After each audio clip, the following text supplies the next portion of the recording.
Hi student, आइए आज हम लोग एक बार फिर पढ़ते हैं फिजिक्स। इसमें हम लोग कुछ नियम पढ़े थे, आपको याद होना चाहिए पिछले वीडियो में। एम्पियर का नियम, बायो-सेवार्ट का नियम। उसी तरह से आपको इस चैप्टर में कुछ और नियम आज मिलने वाले हैं। इस नियम को हम देखेंगे। देखिए, पहला आपको इसमें नियम है एक कि दाएं हाथ की हथेली का नियम। दाएं हाथ की हथेली का नियम, तो देखिए ये आप 10 क्लास में भी पढ़े थे, थोड़ा सा अंतर होगा। देखिए, अपने दाएं हाथ का पंजा पूरा फैलाकर इस प्रकार रखा जाए कि अंगूठा विद्युत धारा की दिशा में तथा अंगुलियां बाह्य चुंबकीय क्षेत्र की दिशा में हो, तो चालक पर लगने वाला बल हथेली के लंबवत हथेली से धक्का देने की दिशा में होगा। ठीक है।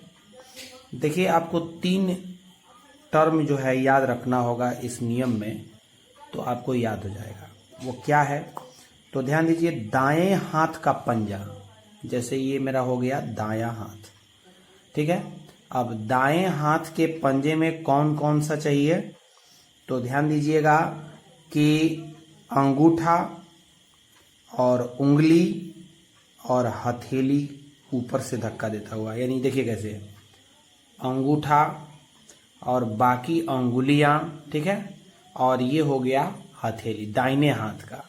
आप अपने पे भी प्रयोग इसको कर सकते हैं। अब इसमें 3 पॉइंट आपको याद क्या रखना है, तो ध्यान दीजिए कि अंगूठा के लिए शब्द प्रयोग किया गया है विद्युत धारा। यानी अंगूठा किसको डिनोट करे, विद्युत धारा की दिशा को बताए। अंगुलियां क्या बताए, तो चुंबकीय क्षेत्र की दिशा बताए, बाह्य चुंबकीय क्षेत्र की दिशा बताए। तो जो इस पर लगने वाला बल होगा उस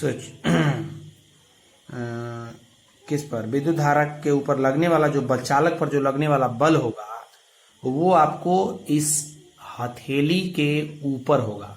और किस दिशा में होगा, तो हथेली से जिधर हम धक्का लगाए, तो धक्का कैसे लगाते हैं, ऐसे लगाते हैं, किसी को ऐसे पुश करते हैं ना जी।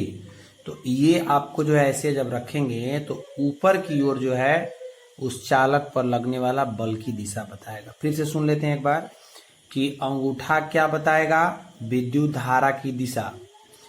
अंगुलियां बताएगी बाह्य चुंबकीय क्षेत्र की दिशा। तो उस चालक पर लगने वाला बल जो है वो बताएगा ये हमारा हथेली ऊपर की ओर लगते हुए बल की दिशा में। ठीक है, ये आपको दाएं हाथ की हथेली का नियम है, याद रखिएगा। इसके बाद जो है आपको दिया गया है एक और नियम इम्पोर्टेंट है, फ्लेमिंग के बाएं हाथ का नियम। ये भी आपको 10 क्लास में मिला होगा, याद करिए। फ्लेमिंग के बाएं हाथ का नियम, इसमें बाएं हाथ से आपको काम है। तो बाएं हाथ में देखिए क्या बताएगा, तो आपको वैसे ही यह ध्यान रखना होगा कि जैसे अभी आप पढ़े थे 3 अंगुलियां, 3 अंगुलियां पढ़ रहे थे ना जी। कौन कौन सी 3 अंगुलियां, तो अंगूठा, उंगली और जो है पंजा।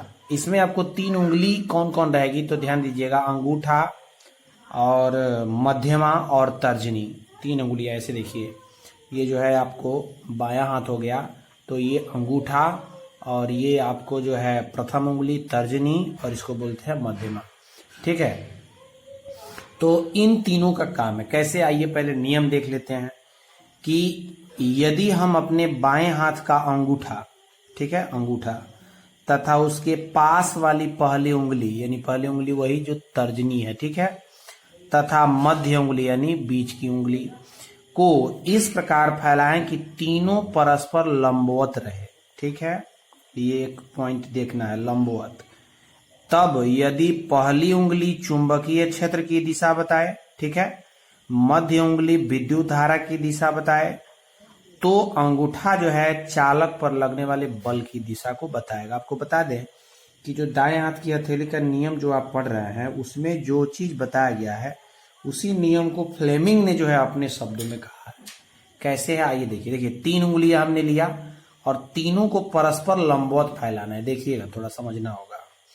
ये जो है आपको इस पर लंबवत होना चाहिए और ये जो है आपको इस पर लंबवत होना चाहिए। ठीक है, ऐसे देख लीजिए, ये इस पर 90 का कोण बनाए, ये देख रहे हैं, ये इस पर 90 का कोण बनाए और ये जो आप देख रहे हैं ऐसे देखिएगा, अंगूठा ऐसा लंबवत रहेगा। ठीक है, ये इस पर 90 बनाए। क्लियर?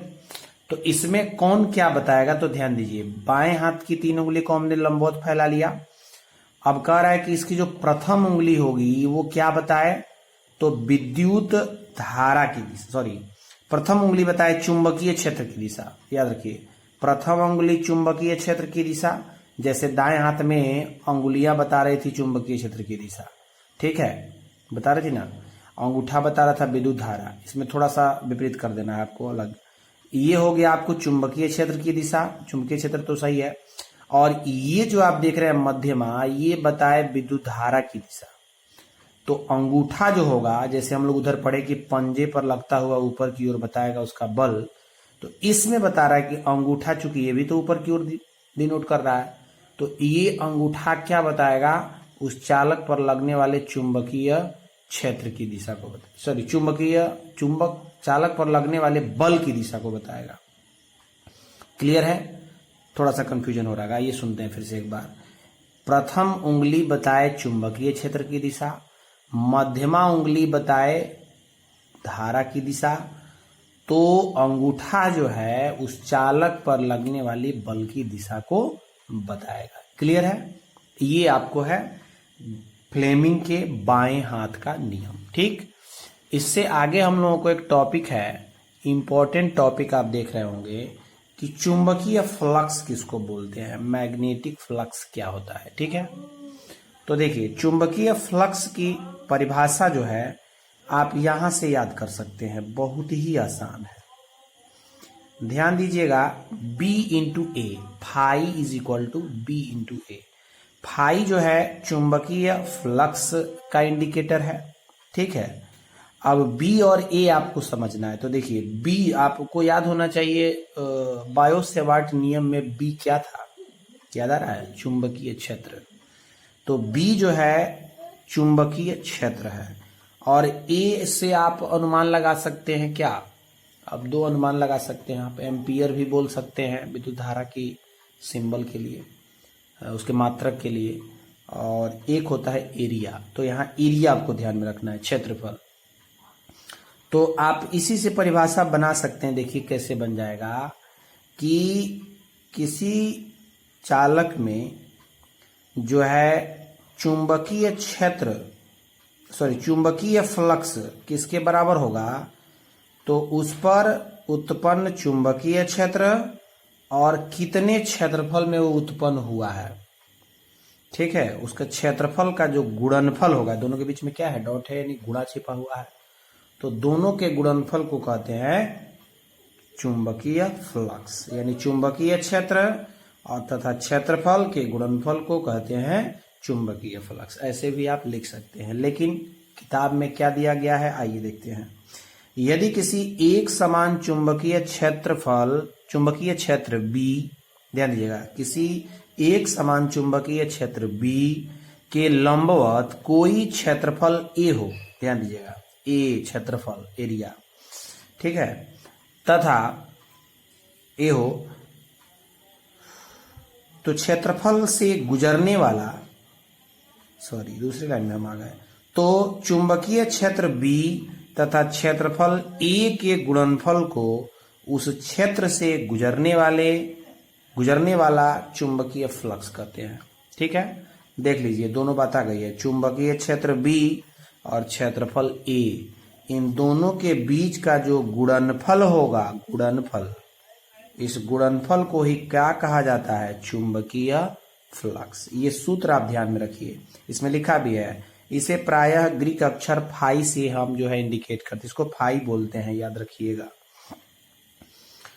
इसलिए हमको एक गणितीय रूप इसका क्या मिल गया कि phi is equal to B into a. ठीक है, अब देखिए इसमें थोड़ा सा आप और आगे बढ़ेंगे तो इसमें कुछ इंपॉर्टेंट पॉइंट मिलने वाला है जो कि ऑब्जेक्टिव में पूछता है जैसे फाई का मात्रक वेबर होता है, फाई से मतलब है चुंबकीय फ्लक्स। तो चुंबकीय फ्लक्स का मात्रक क्या होता है ये पूछता है, आपको याद रखना चाहिए। आपको हम बता दें कि फिजिक्स में जितने भी मात्रक आपको मिल रहे हैं वो सब मात्रक आप अलग लिखिए। आपको याद कर रहे हैं हम कि क्लास में हमने आपको ये बताया था कि आप एक पतली सी कॉपी रखिए, उसमें फिजिक्स की, केमिस्ट्री की, ऐसे जितने भी इम्पोर्टेंट पॉइंट मैं बोलता हूँ कि ये प्रश्न या ये टॉपिक जो है ऑब्जेक्टिव में रहता है उसको आप लिखा करिए, ठीक है ना। इससे आपको जो है एग्ज़ाम के समय, एग्ज़ाम जब नज़दीक होगा तो उस समय जो है आपको रिवीजन करने में बहुत आसानी होगी, ठीक है। आप आधे घंटे में जो है पूरे चैप्टर का जो है समझ लीजिए ऐसे प्रश्न जो इम्पोर्टेंट हैं, ऑब्जेक्टिव में आते हैं, मात्रक हैं, कोई ऐसा सूत्र है, वो आधे घंटे में आप एक नज़र में देख सकते हैं। इसलिए एक साथ लिखिए, तो अलग एक कॉपी में। तो फाई का मात्रक क्या होता है? वेबर होता है, ये पूछता है। चुंबकीय क्षेत्र बी का मात्रक वेबर प्रति मीटर स्क्वायर होता है। अब देखिए, अकेले अगर चुंबकीय क्षेत्र बी की हम बात करें तो उसका मात्रक होता है वेबर प्रति मीटर स्क्वायर, ठीक है ना। और इसे टेस्ला भी कहते हैं। एक चीज ध्यान दीजिएगा कि चुंबकीय फ्लक्स का जो मात्रक वेबर है और चुंबकीय क्षेत्र बी का जो मात्रक है वेबर प्रति मीटर स्क्वायर, तो वेबर प्रति मीटर स्क्वायर का दूसरा नाम टेस्ला भी है। थोड़ा सा अजीब शब्द लग रहा होगा लेकिन ध्यान दीजिएगा, टेस्ला, बड़ा टी, ठीक है। अब इसमें दिया गया है कि एक वेबर प्रति मीटर स्क्वायर को कहा जाता है एक टेस्ला। आपको एक और चीज बता दें, वेबर को WB से इंडिकेट किया जाता है। जैसे टेस्ला के लिए T हुआ है ना, वैसे ही वेबर के लिए WB होता है, ठीक है, इसको ध्यान रखिएगा। तो वेबर प्रति मीटर स्क्वायर एक को हम बोलते हैं एक टेस्ला। ये आपको हो गया। इसी तरह से आप देखेंगे तो इसमें एक और मात्रक बता रहा है कि चुंबकीय क्षेत्र का एक मात्रक गॉस भी होता है। आपको याद आ रहा है चैप्टर 2 गॉस प्रमेय, गॉस वैज्ञानिक थे, ठीक है। तो चुंबकीय क्षेत्र का एक मात्रक गॉस भी है, जैसे अभी आप पढ़े ना वेबर प्रति मीटर स्क्वायर भी है। अब देखिए, एक गॉस जो है 10 का पावर -4 टेस्ला के बराबर होता है। 10 का पावर -4 टेस्ला अगर होगा उसको एक गॉस के बराबर माना जाएगा। क्लियर है? तो ये आपको है। उसके बाद आपको एक हेडिंग जो है इसमें दिख रहा होगा, 1 एम्पियर सबसे नीचे, ठीक है। तो 1 एम्पियर, एम्पियर आप जानते हैं विद्युत धारा का मात्रक है। तो एम्पियर की परिभाषा आपको 10 क्लास में भी मिला है। तो यहां पे दिया गया है कि 1 एम्पियर वह विद्युत धारा होती है जो वायु या निर्वात में एक दूसरे से 1 मीटर दूर स्थित 2 लंबे सीधे और समांतर तारों के बीच प्रवाहित होने पर उनके बीच जो है प्रति मीटर लंबाई पर 2 × 10 का पावर -7 न्यूटन बल उत्पन्न करती है, ठीक है। यानी देखिए, अगर 2 × 10 का पावर -7 न्यूटन का बल किसी निर्वात अथवा वायु में 1 मीटर दूर स्थित 2 लंबे चालक हों और उस पर उतना बल उत्पन्न हो जाए तो उसके बीच जो धारा होगी वो 1 एम्पियर कहलाएगी, ठीक है। तो ये कुछ महत्वपूर्ण जो है आपको आज मिले नियम। कौन कौन? दाएं हाथ की हथेली का नियम, फ्लेमिंग के बाएं हाथ का नियम और चुंबकीय फ्लक्स, ठीक है। इसको आप ध्यान में रखिएगा। ये आप जो देख रहे हैं बहुत जरूरी है।